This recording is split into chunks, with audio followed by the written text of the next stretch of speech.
Hello and welcome to Be Creative's YouTube channel. My name is Brendan and today we are going to be doing weathering with soft pastels. Soft pastels are available at any art or stationery store. It's not necessary to purchase expensive brands. Some cost less than 70 Rand for a set. This is my method of using soft pastels as a weathering medium for panel line or pin washes, exhaust and gunpowder stains, oil, fuel leaks, dust and grime, mud and even rust can be created using soft pastels. Your favorite hobby brands manufacture many different weathering products for a multitude of effects, but for some people these are a little bit beyond their budget. Soft pastels are inexpensive, easy to use, and you'll often use very little to achieve great results. Even though I have some of these branded products, I still use soft pastels on a regular basis. So, what do you need to get started with weathering with soft pastels? Start off with, you need a box of soft pastels. You can buy it in a box form like I have here, or you can buy them in smaller sets of specific colors, like you get a set with browns, grey, various tones of browns. You get one with black, greys and whites, and so on and so forth. Next, you'll need an old blade or sandpaper to help you grind down those pastels into a powder form. Paint brushes or a makeup sponge. That can be used for applying the powders or to spreading it around the areas that you want to. Water, just regular tap water, will be fine to use. Next is dishwashing liquid. Regular household dishwashing liquid. Preferably use the thicker type of dishwashing liquid. I find that works best. Matte clear. Now the matte clear I use for basically creating rust effects, to create sort of like a crusty, very clumpy sort of solution. A palette or container where you're going to scrape your pastels into so that you can mix it with the water and the dishwashing liquid. Soft cloth or cotton buds. That's to help you remove any excess that you don't want. Right, I'm going to pause the video for a minute and we are then going to set up for doing a panel line or pin wash. Welcome back. I'm now going to show you how to do a panel line or pin wash. To get started, I should first mention that when doing a panel line or pin wash, your surface that you're going to be applying this to has to be a gloss surface. I'm now going to show you how to actually mix up some panel line wash. Starting off, you take your sharp blade or old blade, or if you want your sandpaper, take your pastel, soft pastel. You're just going to gently scrape just a little bit into your container. You don't need to put a lot in. A very little goes a very long way.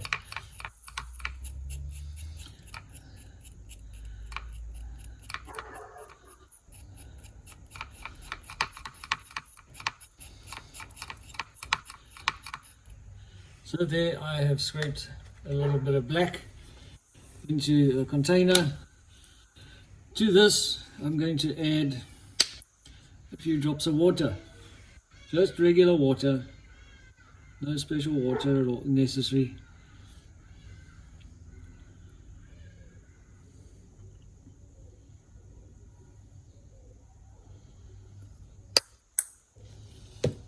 I'm going to pick a brush that you're going to mix it with.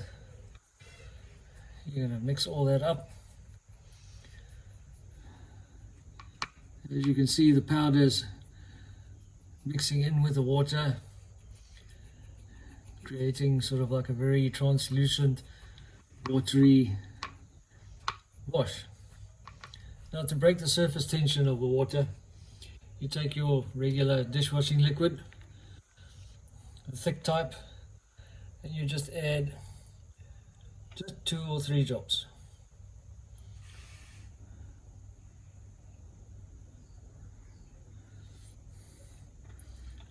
Close that up. And again, you are going to mix all of that together.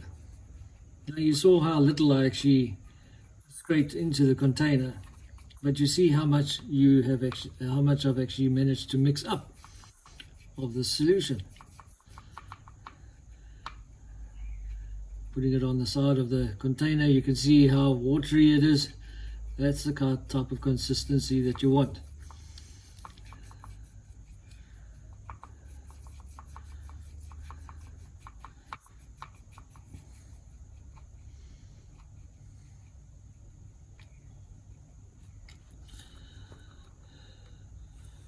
Now, for pin washes, select yourself a nice thin brush, thin fine brush.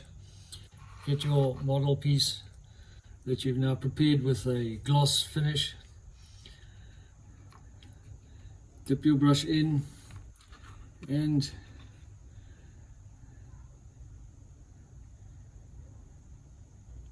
put the wash just inside the panel lines. The more you apply,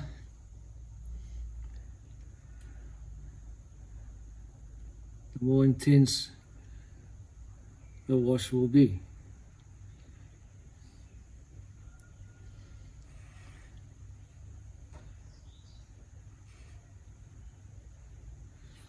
Now, alternatively, what you can do as well is, instead of just doing it as a pin wash like I have done over there, you can apply it to the entire surface of your model.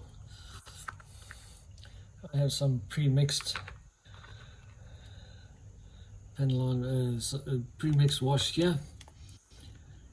Dip it into the brush, dip your brush into the solution, remove some of the excess, and just apply it to the entire surface of your model.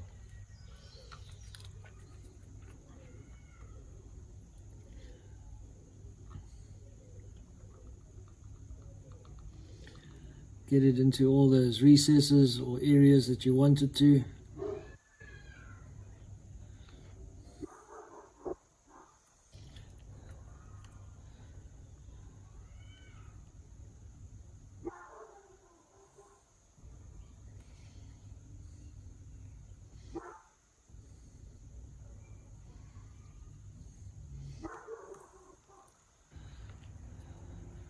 Now, because this is all mixed with water, removing it is going to be a lot easier. Instead of using solvents or other solutions that might affect your clear finish, removing this wash is as simple as just wiping it away with either a dry cloth or cotton bud or a damp cloth.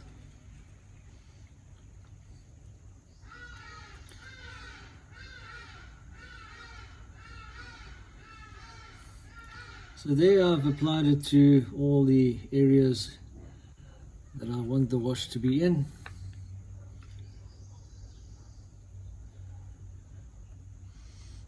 Now what you're going to do now is you're going to put this one side and you're going to allow it to just dry on its own.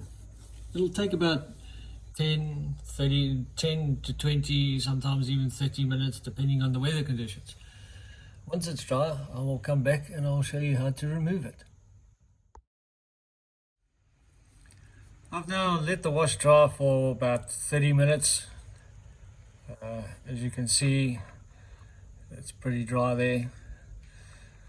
And I'm now going to show you how to remove the excess that you don't want, that the wash remains inside the panel lines. As I mentioned before, you can either use a cotton bud. It can be dry or it can be slightly damp. Using it dry, you will just, in the direction of the airflow, just gently rub it back.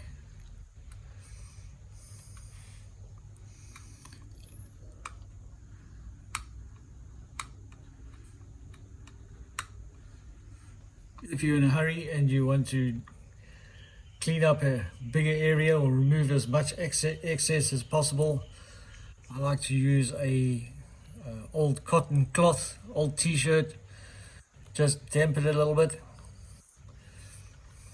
and in the direction of the airflow, just gently wipe in the direction of the airflow. As simple as that.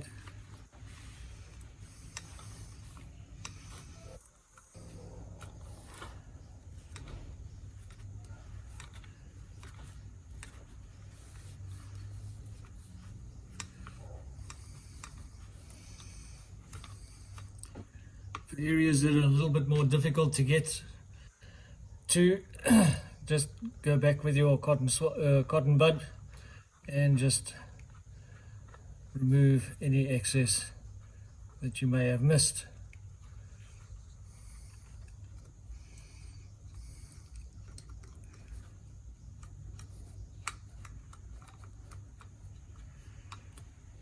There you have it.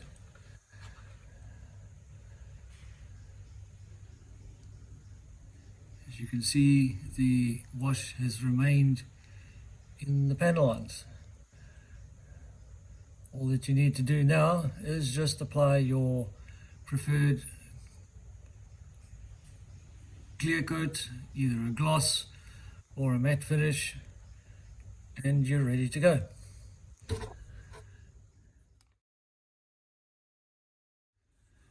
Okay, so we're going to do some exhaust or gunpowder staining. For this method, it's preferable to have a matte or a flat finish for your surface. What you do is you take your soft pastel, just rub it onto some sandpaper. Not a lot, just a little bit. You're going to take a thin flat brush and you're going to dab it into that powder that you've now just ground onto the sandpaper. You're then going to dab it onto the surface. So in the area where you want it, you're just going to dab a little bit and then clean off the excess from your brush. And then in a sweeping motion going in the direction of the airflow, you're then going to make a dragging motion going to the rear.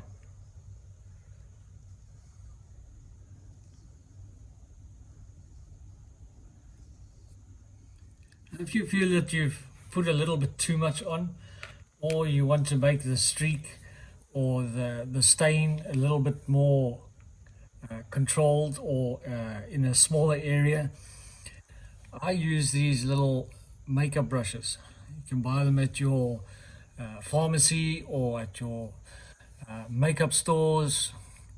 You can even buy some of them at your local shopping mall. I bought a pack of 20, cost me less than 30 bucks. And all you're going to do is, if you want to remove some, in the sweeping motion going from back to from in the direction of the airflow, you're just going to wipe it away.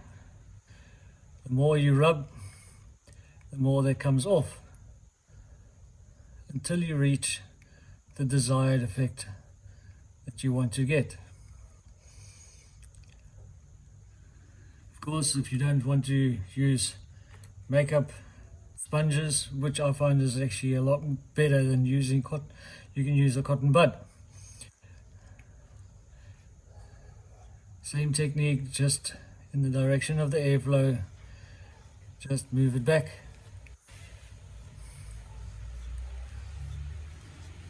The more you rub, the more that will come off. And there you have exhaust stain.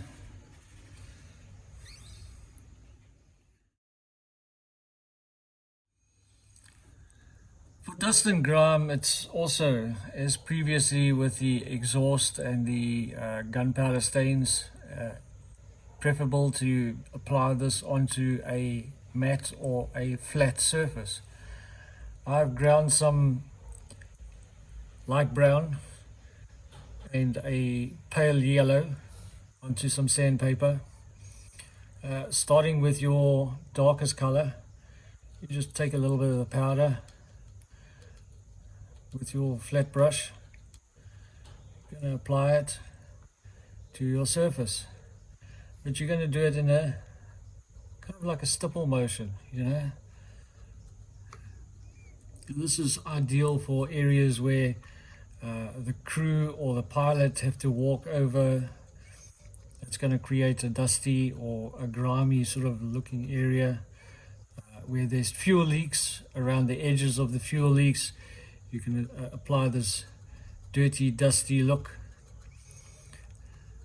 There, I've now applied a little bit of dark brown in that area.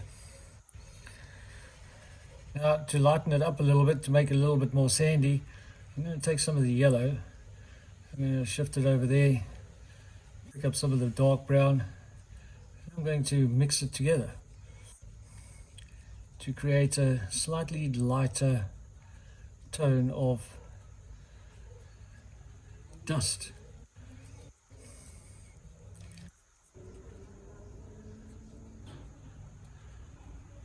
And again, you're going to apply it in the area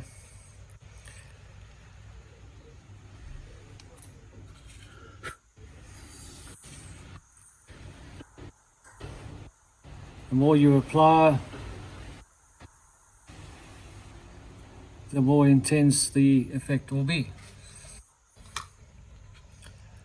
I'm going to take a little bit more of the lighter color, apply it in that area.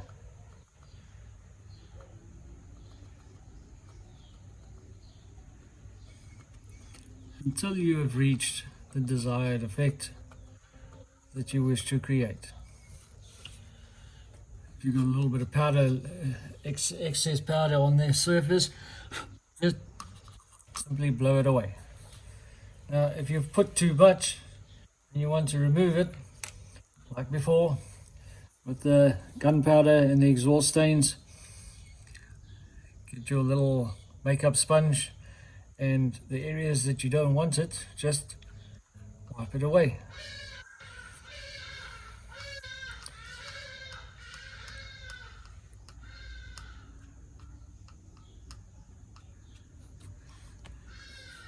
There you have a dirty, dusty, grimy looking effect.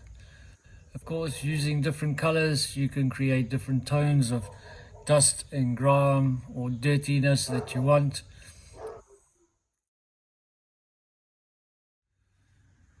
Okay, so now we're going to do some fuel and oil stains or leaks.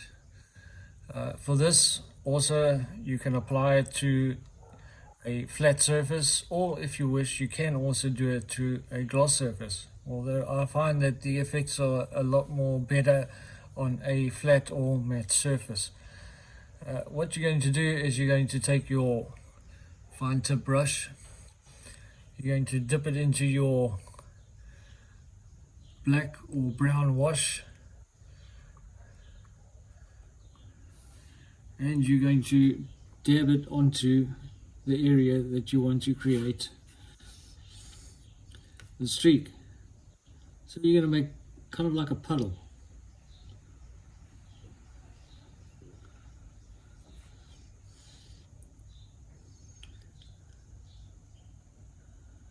So there I have a little puddle of the wash. What you're going to do is you're going to drag it backwards in the direction of the airflow. The more you go, the further you go, the less it's going to become.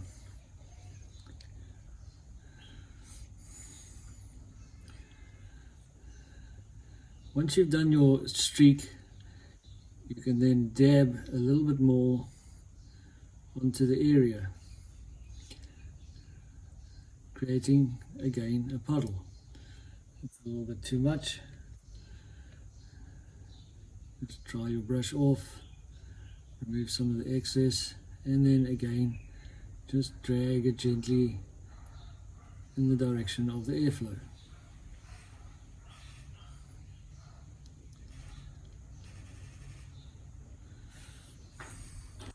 And there you have the start of an oil leak.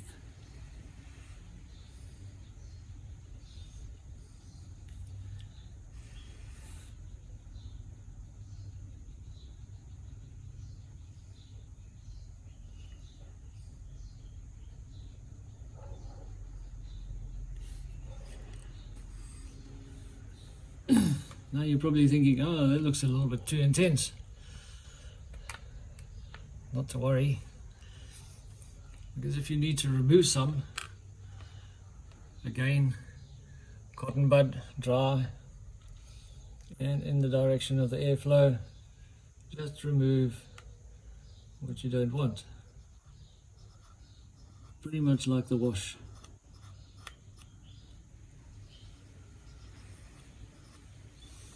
It doesn't want to come off, just damp the cotton bud a little bit.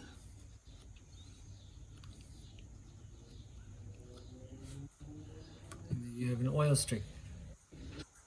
Now what I like to do specifically for oil and fuel leaks is I like to sort of tone it down a little bit with a different color. So what I've done is I've got a dark brown that I've now ground into the sandpaper. Taking a medium brush, and just over all of that, you're just going to, in a stipple motion, just dab it on in the direction of the airflow. Don't worry about if you put too much on, because you can always just remove it with your makeup sponge or your cotton bud.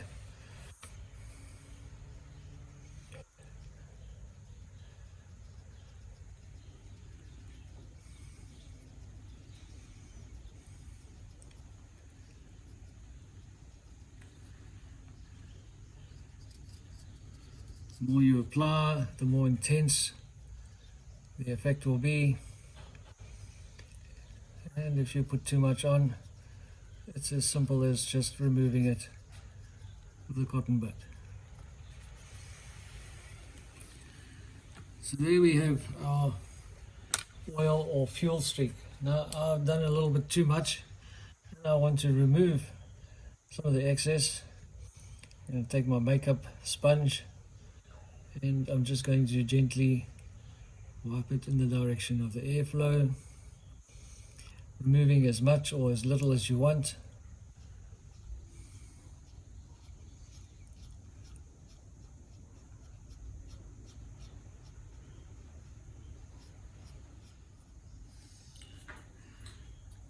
You can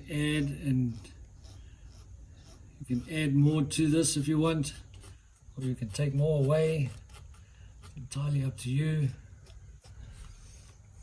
And there you have an oil streak.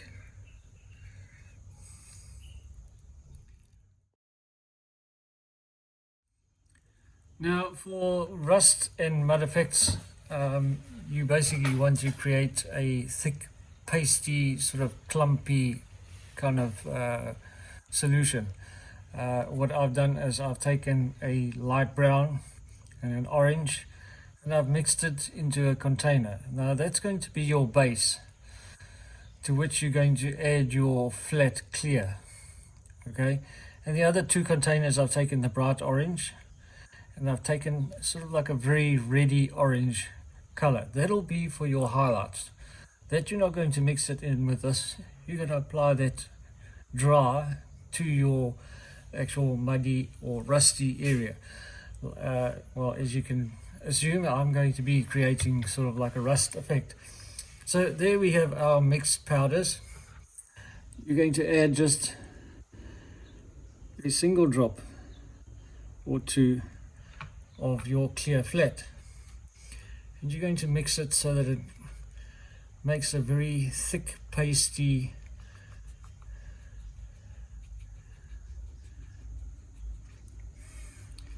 mix all that powder in so you get a very thick pasty looking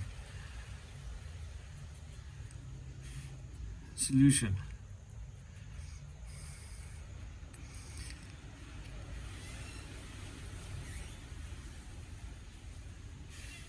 As you can see, that's quite thick and pasty.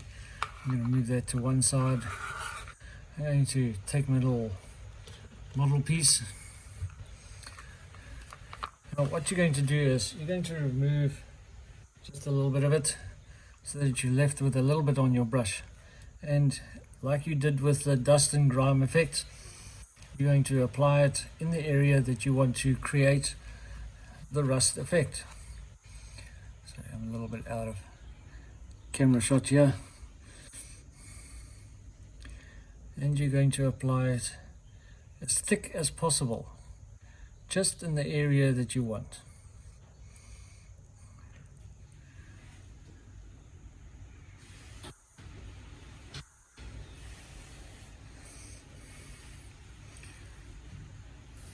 The more you apply, the thicker it's going to be and the more textured it's going to be. And that's what you want, because when you look at rust and when you look at mud, it's got that textured look. I don't know how well you can see that, but there we have sort of like a textured effect.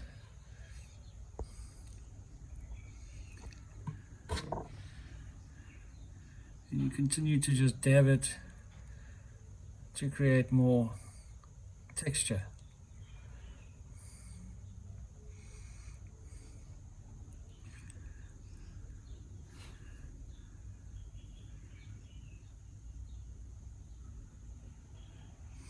Of course, this is ideally, you need to do this in layers.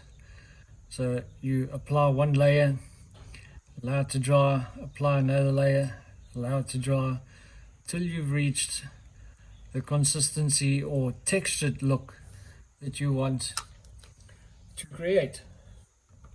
I'm going to leave that to dry a little bit, and then we're going to come back and we're going to add a little bit of highlights to actually make that rust effect pop.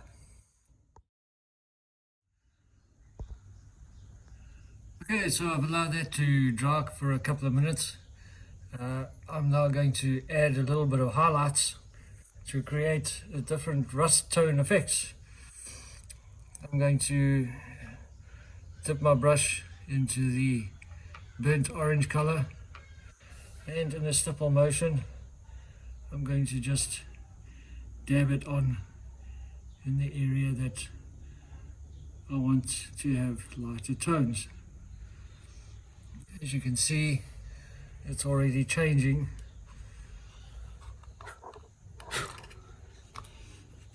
the tone of the rust.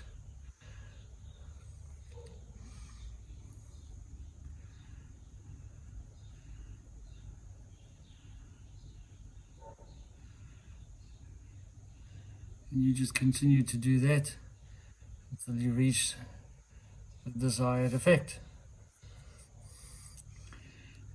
If you think you've put on a little bit too much, just brush it away.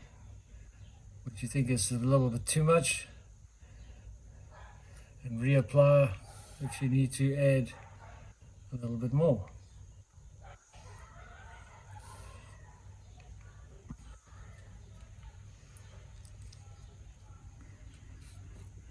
Now I'm going to take the sort of brighter orange, again dip it into the powder with the dry brush, and just around the edges you're going to dab it on in a stipple motion just around the edges.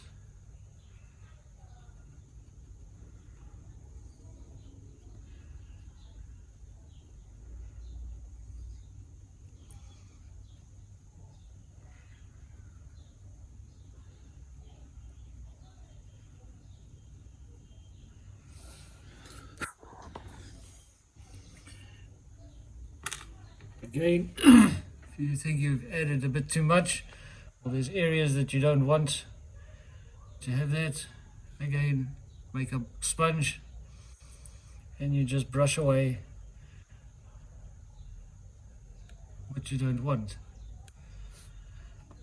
And there you have a rust effect. Now, of course, for mud tones, you can add some green or some darker browns, or it's up to you. Experiment with different colors, see what works for you, and there you have it. Before concluding this tutorial video, I'd like to ask that you hit that subscribe button. And when you hit that subscribe button, go and hit that little notification bell so that you can get updates when I do my next post of content. Like the videos, post a comment. It helps with the algorithm so that I get a little bit more exposure on with my YouTube channel. I have these two models here were weathered using pastel chalks. As you can see, the exhaust staining on the FW190, the dust effects at the wing root. We've got some little oil streaks on the rear fuselage, some dust buildup on the rear tail plane leading edges. On the P51 Mustang,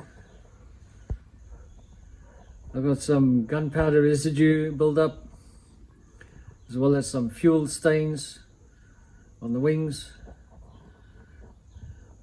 exhaust staining,